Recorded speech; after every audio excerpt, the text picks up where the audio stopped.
Madhya Pradesh DElEd वाले सभी students ध्यान दें। माय डियर फ्रेंड्स, आप सभी छात्रों का जो सामाजिक विज्ञान शिक्षण का कल 20 जून पेपर होने जा रहा है, पूरा पेपर और सॉल्यूशन बताऊंगा। जैसे कि आप जानते हैं कि सभी छात्रों को मैंने 4 सेट पेपर जो बताए हैं वो ऑब्जेक्टिव टाइप क्वेश्चन के बताए हैं।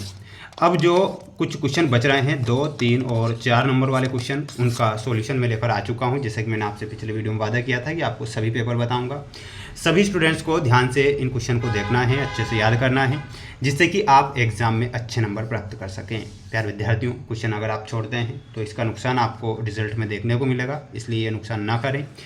जितने विद्यार्थी हमारे साथ हैं माय डियर फ्रेंड्स, वीडियो को लाइक कर, चैनल को सब्सक्राइब आप जरूर करें। आपके लिए प्रयास और मेहनत हमने लगातार की है और बिल्कुल रिजल्ट से रिलेटेड जानकारियां भी हमारे द्वारा मिलती आपको रहेगी, इसलिए आप सभी छात्र चैनल के साथ बने रहें। आइए शुरुआत करते हैं हमारे उन क्वेश्चन से जो परीक्षा में आपको दिए जाएंगे। क्वेश्चन आपकी स्क्रीन के सामने है। शिक्षण इकाई के तत्व पूछे जाएंगे। स्थानांतरण प्रमाण पत्र क्या है? इतिहास जानने के 2 स्रोतों के नाम लिखिए। तो आंसर ध्यान से देखना है। देखिएगा, आंसर आपकी स्क्रीन के सामने आ चुके हैं। जैसे कि शिक्षण इकाई के तत्व लिखिए। तो शिक्षण इकाई के जो तत्व होते हैं आपकी स्क्रीन के सामने हैं। जैसे कि एक होता है उद्देश्य। तो उद्देश्य में लिखना है पाठ से प्राप्त होने वाले विशिष्ट लक्ष्य। विषय वस्तु में लिखना है वह सामग्री जो पढ़ाई जानी है। शिक्षण विधियाँ पढ़ाने का तरीका, जैसे व्याख्यान या प्रदर्शन आपको लिख कर आना है। ये 2 नंबर का क्वेश्चन आएगा। और एक होता है मूल्यांकन। स्थानांतरण प्रमाण पत्र क्या है? तो इसमें आपको लिखना है स्थानांतरण प्रमाण पत्र एक आधिकारिक दस्तावेज है जो एक स्कूल या कॉलेज द्वारा छात्र को तब जारी किया जाता है जब वह उस स्थान को छोड़ता है। यह प्रमाणित करता है कि छात्र ने उस संस्थान में अपनी पढ़ाई पूरी कर ली है या बीच में छोड़ दी है, ताकि वह दूसरे संस्थान में प्रवेश ले सके। यही क्या होता है? स्थानांतरण, यानी कि टीसी, ट्रांसफर सर्टिफिकेट। ठीक है, तो ये आपको यहाँ पर करेक्ट उत्तर के रूप में ध्यान रखना रहेगा। वहीं अगला क्वेश्चन आएगा, ध्यान से देखें। मेरे सभी प्यारे भैया बहन, वीडियो को लाइक कर, चैनल को सब्सक्राइब जरूर करें और इन क्वेश्चन को याद करें।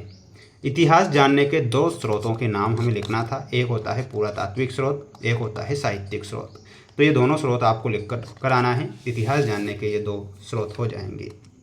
बढ़ेंगे अगले क्वेश्चन की ओर। जैसे कि आप देख पा रहे हैं, अगला क्वेश्चन था कि मेगास्थनीज और फाहियान कौन थे? तो मेगास्थनीज में लिखना है आपको। मेगास्थनीज एक यूनानी राजदूत था जो चंद्रगुप्त मौर्य के दरबार में आया था।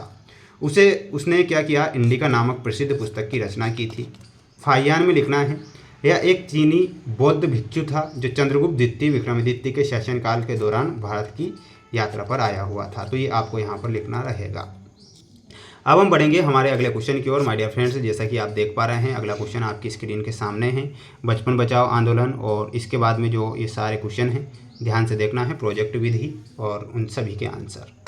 देखिएगा, आंसर आ चुका है। बचपन बचाओ आंदोलन क्या है? तो इसमें आपको लिखना है बचपन बचाओ आंदोलन भारत में एक प्रमुख बाल अधिकार आंदोलन है जिसकी शुरुआत 1980 में नोबेल पुरस्कार विजेता कैलाश सत्यार्थी ने की थी। किसने की थी? कैलाश सत्यार्थी ने की थी। इसका मुख्य उद्देश्य बाल श्रम, बाल तस्करी और बंधुओं मजदूरी को समाप्त करना और बच्चों को शिक्षा एवं सुरक्षा प्रदान करना है। तो ये आपको बचपन बचाओ आंदोलन में लिखना रहेगा। सभी बच्चे इसका स्क्रीनशॉट यहाँ से ले सकते हैं। प्रोजेक्ट विधि क्या है? तो प्रोजेक्ट विधि में आपको लिखना है प्रोजेक्ट विधि, परियोजना विधि शिक्षण की एक ऐसी व्यावहारिक पद्धति है जिसमें छात्र किसी वास्तविक समस्या को हल करने के लिए सक्रिय रूप से कार्य करते हैं। यह करके सीखने के सिद्धांत पर आधारित है जिसे मुख्य रूप से विलियम हर्ड किलपैट्रिक द्वारा विकसित किया गया था। ये आप यहाँ पर लिखेंगे। सभी स्टूडेंट, सभी प्यारे भैया बहन, वीडियो को लाइक जरूर करें। चैनल पर नए हैं तो सब्सक्राइब करके रखना है। ये आपका अगला प्रश्न है। सामाजिक विज्ञान अध्ययन की 2 परंपरागत विधियों के नाम लिखना है। तो देखिएगा, जो विधियाँ हैं, एक होती है व्याख्यान विधि, तो दूसरी होती है पाठ्य पुस्तक विधि। तो इसका क्या करें? एक स्क्रीनशॉट इसका ले लीजिएगा। याद तो आपको करना ही पड़ेगा क्योंकि ये जो क्वेश्चन हैं आएंगे आपकी परीक्षा में डेफिनेटली।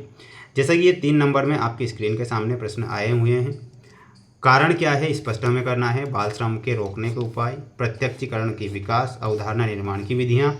तो ध्यान से आंसर देखना है। देखिएगा, इसमें आपको लिखना है कारण क्या है? तो कारण में लिखना है वह प्रक्रिया या संबंध है जिसमें एक घटना दूसरी घटना को उत्पन्न करती है। सरल शब्दों में, यदि आ के होने से बा घटित होता है तो आ को बा का कारण माना जाता है। इसके मुख्य जो तत्व हैं वो इस प्रकार होंगे, जैसे कि पूर्ववर्तीता और एक होता है नियमितता। तो ये आप यहाँ पर स्क्रीनशॉट लेकर याद करेंगे। बाल श्रम को रोकने के उपाय आपकी स्क्रीन के सामने है। शिक्षा का प्रसार, सभी बच्चों के लिए मुफ्त और अनिवार्य शिक्षा सुनिश्चित करना। कानूनी कार्रवाई, बाल श्रम निषेध कानूनों को सख्ती से लागू करना और उल्लंघन करने वाले को दंडित करना। एक होता है गरीबी उन्मूलन, तो लिखना है परिवारों की आर्थिक स्थिति सुधारने के लिए रोजगार और सरकारी योजना का लाभ देना। अगला पॉइंट लिखना है जागरूकता, समाज और माता पिता को बाल श्रम के दुष्प्रभावों के प्रति जागरूक करना। अगला क्वेश्चन था आपका कि प्रत्यक्षीकरण का विकास कैसे होता है, तो लिखना है प्रत्यक्षीकरण का विकास संवेदना और पिछले अनुभवों के मेले से होता है। इसकी प्रक्रिया इस प्रकार होगी, जैसे कि आप देख सकते हैं, एक होती है संवेदना, चयन, संगठन और व्याख्या, तो ये आपको यहाँ पर लिखना है। अगला पॉइंट था आपका कि अवधारणा निर्माण की विधियाँ क्या है, तो अवधारणा निर्माण की जो विधियाँ होगी अवलोकन, तुलना, पृथक्करण और सामान्यीकरण, तो इतना आपको यहाँ पर करेक्ट करना रहेगा। सभी स्टूडेंट्स को मेरे द्वारा ये मोस्ट इंपॉर्टेंट क्वेश्चन थे जो कि मैंने यहाँ पर आप सभी छात्रों को बता दिए हैं। सभी छात्र वीडियो को लाइक कर चैनल को सब्सक्राइब जरूर करके रखें, जिससे कि हम आपके लिए इसी प्रकार अगले वीडियो में भी प्रयास और मेहनत कर सकें। मिलते हैं नेक्स्ट वीडियो में। जय हिंद।